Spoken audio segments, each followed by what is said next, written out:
Hey guys, my name is Miska and welcome to Overwatch Central. The trend to talk about Overwatch and how it could be better, what the devs should change and such has always been around to some degree, but it definitely comes and goes a little bit. With Seagull making his video about the state of Overwatch, that discussion definitely came back big time. Unfortunately, since then though, it's not really felt too different, I think, for anyone really. And that's okay, because honestly, if you look at this from a rational and realistic perspective, Overwatch is definitely not gonna be around forever. There's definitely some truth to that whole dead game meme with the player base dropping off a little bit, but it will be around for quite a lot longer. Blizzard are also very good at keeping their franchises and universes alive, and that's not just them pumping money into it, that's because they kind of know how to do that. But instead of talking about what exactly the devs should do to make the game feel better, I wanted to talk about it from my perspective, and I think you can kind of adapt that to your perspective quite easily. So let me make a long story short by sort of bullet pointing this list. So first up on the list, personally I've been playing Overwatch since the day one, the first minute honestly of the closed beta when that came out, October 27th in 2015.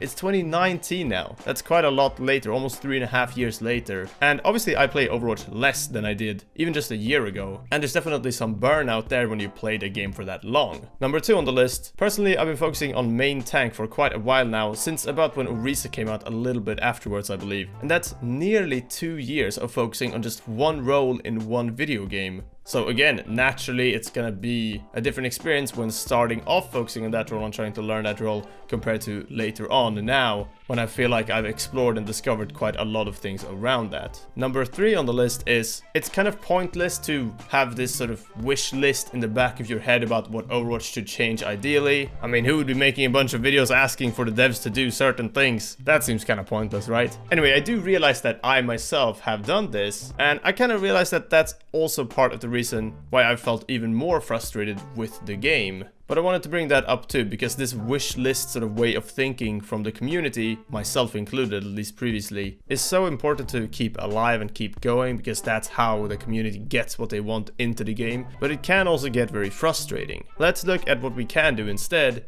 Well, personally, every time I go back to Overwatch now, going from about a year ago of playing almost every single day, about 3 to 6 hours every day, to now where I now play maybe 2 sessions a week, maybe about 2 hours each session. But I do keep up with the game and the community a lot, every single day of course. I'm really hyped for Overwatch League Season 2, but I also play and make videos on other games to spice up my own kind of experience there, and I really enjoy that. And finding that type of variety within the Overwatch experience itself is actually not too difficult. And I feel like there's quite a lot of ways to participate in the game, the community, and just the Overwatch experience as a whole that a lot of people kind of miss out on. To take a personal example, back when I was playing Dota 2, which was the game I was actually playing before Overwatch, I actually really enjoyed doing what probably most of you watching this video are doing, which is following certain YouTubers, streamers, the esports scene, the community as a whole, partaking in the subreddit and just looking at a bunch of different GIFs and videos that people were posting there. And now when I'm making videos, I don't feel like my situation is a lot different, but I felt like I learned quite a lot about how to enjoy Dota with more than just spamming ranked play and such. And that was super valuable for me, and have definitely helped me enjoy just staying involved in Overwatch and such. So combining that with finding ways to mix up your gameplay has really made my experience so much better. And as much as, yeah, I would like the next hero to be a main tank so I have more characters to choose from for my favorite role, and that I hope that these ticking damage changes to armor kind of makes Winston a bit more relevant so I can play him a bit more, that stuff is not really what matters. In the meantime, I'm really looking forward to Overwatch League Season 2 starting up, just to kind of follow that on the side. Even though I might not be watching it religiously, I still really enjoy following the Overwatch League space. Last year going to different Overwatch League events felt amazing as well. It just felt like way more than what Overwatch was previously. And sure, there's issues around Overwatch League, and sure, there's issues around the game and even the community, honestly. But overall, that Overwatch experience is only kind of what you make it out to be, as kind of cringy or cheesy as that sounds. For me, I currently just enjoy trying out different characters. I have a second account that I don't really smurf on, I guess you could say. I don't play the same characters to shit on people in lower ranks. I mostly play characters that I just have no idea how to play, and that account is just in Diamond, I believe.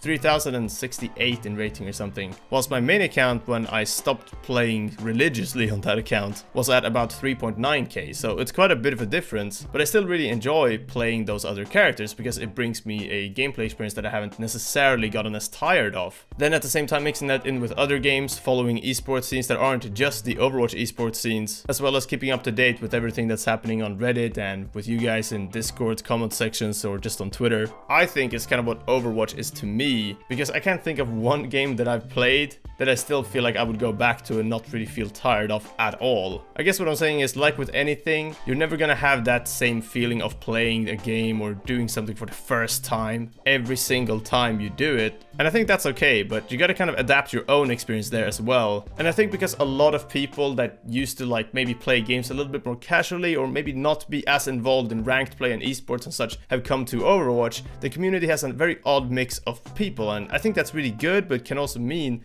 that we get these situations where maybe people haven't played, say, Dota for like 5 years, or League for like 6 years, or TF2 for maybe even longer, and because of that aren't really used to games getting stale, metas starting to feel a little bit boring, or just the changes that you want not being implemented. But this happens in pretty much all multiplayer games that try to stick around for quite a while. It's honestly just part of the cycle. Anyway, I hope some of you can kind of take what I said in this video and apply it to your own situation. Even if not, at least you kind of heard what I had to say about it, because I really wanted to get this off my chest. I've been thinking about this sort of stuff for quite a while, and I don't really talk about it enough on the channel because we mostly do sort of news and guide style content here. But yeah, I hope some of you could appreciate this. Thanks for watching, or thanks for listening, I guess. That's all for this time though. Thank you very much, and yeah, I'll see you guys next time.